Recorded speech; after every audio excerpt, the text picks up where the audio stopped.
Cecil was a nice starting unit, a guy with a bad Super Trustmaster reward, and then a magic tank who seemed to have the prototype Brave Shift.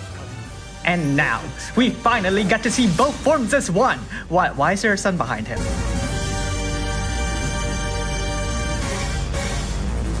The Red Wings' Cecil's Trustmaster reward is his heavy armor. With strong attack and good defense and spirit, this set of equipment will also boost your unit's light and dark resistance by 50%. Furthermore, it also gives your unit access to Dark Wave, a cooldown ability that buffs the damage modifier of Darkness, though it can't be used at the start of the battle. Additionally, when equipped to the Red Wings' Cecil, and only his Dark Knight form, it gives him 750 flat attack, and further strengthens the damage modifier of Darkness. His Super Trustmaster reward is his other set of heavy armor. Boasting the same attack stat, this Super Trustmaster reward 1-ups the Trustmaster reward with just better defensive stats, although it doesn't boost his elemental resistance, which can be more important. However, this set of heavy armor can only be equipped onto magic tanks, but when doing so, it'll boost their HP and give them Reaper Killer Plus. On to his active abilities. Lunarian Might will buff your team's magic mitigation by 75%, and boost their fire, ice, lightning, and light resistance by 100%. The balance is, oh well. Fill Lamp Burst fills his Lamp Burst. Darkness uses a portion of his HP to deal dark damage and inflicts a 120% Dark Imperil. Evil Sword uses a bit of Cecil's HP to deal dark damage that chains of Absolute Mirror of Equity, lowers the enemy's defense and spirit by 85%, and inflicts a 120% Dark Imperil. True Dark Wall buffs their team's water, wind, and earth resistance by 100%, and their dark resistance by a whopping 200%. Dark Knight's Fighting Spirit boosts Cecil's dark damage by 30%, his Lamp Burst damage by 200%, strengthens the damage modifier of his base Lamp Burst, and recovers your team's MP. Passives. With his Trustmaster reward or Super Trustmaster reward equipped, Cecil gets 750 attack, and automatically casts the Red Wings at the start of the battle, hitting the enemy, strengthening the damage modifier of his Lamp Burst, and activating a field effect that strengthens your team's Lamp Burst damage. The man has 4 strong killers, a big boost to his Lamp Burst damage, a small Lamp Burst regen, and a very good passive build for Double Hand. Speaking of which, he prefers to carry a single weapon, meaning half the cap to the Chain Layer boost. His normal attack has been changed to attack, dealing damage and lowering dark resistance by 120%. He also prefers to carry a sword or greatsword. At EX plus 2 he gets Warring Spirit 2. At EX plus 3 he gets 500 attack and spirit. As you can see, his light resistance is pretty bad, but his passive build is very helpful, leaving lots of room for elemental resistance. Let's look at his Lamp Burst. Inflicts a 35% Greatsword Imperil, a 135% Dark Imperil, deals dark damage that partially ignores the enemy's defense, and strengthens the damage modifier of Darkness. Time to change forms. The Red Wings of Cecil has a true Brave Shift, which has no limitations whatsoever. On to his active abilities. Cecil has access to 4 magic spells. Shoga is the only one that can be awakened, but it can be awakened to stage 3. The white magic is also the basic set for recovery. Sacred Aura imbues light onto your team and fills the Lamp Burst gauge. Cover, Magic 1 can be upgraded to 5, strengthening the cover's sturdiness. Selflessness is an Omni cover but only for 1 unit. Provoke 2 is Provoke, but gives Cecil a 75% general mitigation buff. Paladin Sword deals light damage that chains of Absolute Mirror of Equity, and scales off his spirit stat, inflicts an 85% attack and magic break, and lowers light resistance by 120%. True Light Wall buffs your team's fire, ice, and lightning resistance by 100%, and light and dark resistance by a whopping 200%. There is no task I am not equal to, inflicts an 87% attack break and an 89% magic break, boosts Cecil's light damage by 30%, his Lamp Burst damage by 200%, and sharpens the damage modifier of his Brave Shift's Lamp Burst. Come, our battle awaits. Gives Cecil a 1-turn Omni cover, a 90% general mitigation buff, and fills your team's Lamp Burst gauges by a significant amount. Passives.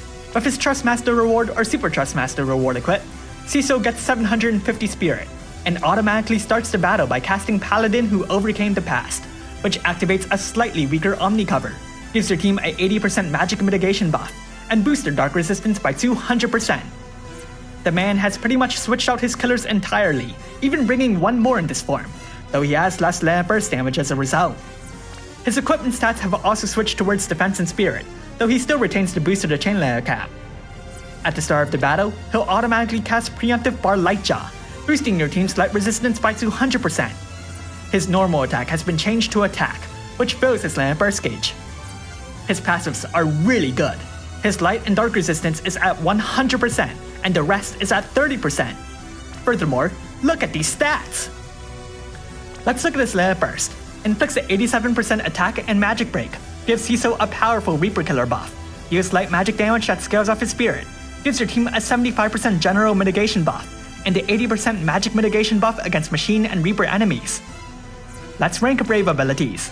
Raising Evil Sword and Paladin Sword just strengthens their damage modifiers, not their effects. In his base form, Darkness is stronger than Evil Sword, so long as you've got the damage modifier buffs, but Paladin Sword doesn't have any other alternative options. Time to make a damage rotation. I'll be using him as a dark damage dealer, and assume he's got his Trustmaster reward equipped. On turn 1, cast Dark Knight's Fighting Spirit, fill Land Burst, and Evil Sword, if you need the breaks. On turn 2, use his Land Burst. On turn 3, cast Dark Wave, and double cast Darkness. Continue casting Darkness from here, recasting his buffs when needed, and prioritizing his Land Burst. So, EX2? EX plus 2 gives Cecil Warring Spirit 2, which, given his huge Land Burst cost, is pretty helpful. This is more useful for his Brave Shift, given his base form would rather be buffed first for more damage. That, and maybe you want his Brave Shift's Land Burst for the mitigation or something. His Super Trustmaster reward is only useful for magic tanks because only they can equip it, so there's really not much to say here other than, yeah, sure, bulky. EX plus 3 is just stats, which is cool, but expensive. So how good is the Red Wings Cecil? As a damage dealer, he's one of the stronger dark damage dealers, but also there aren't too many powerful dark damage dealers right now.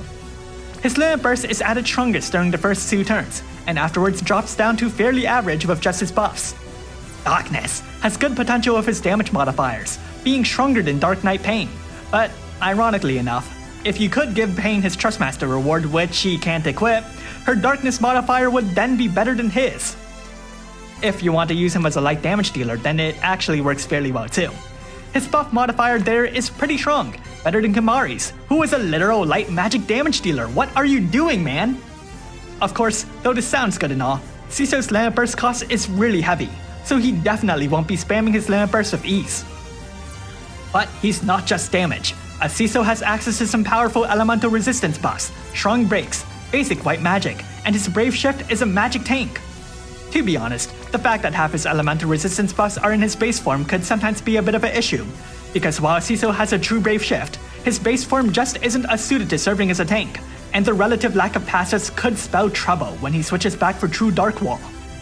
But that aside, as a magic tank he's very sturdy, and with great passes to back his bulk, Cecil can become the sturdiest magic tank in the game.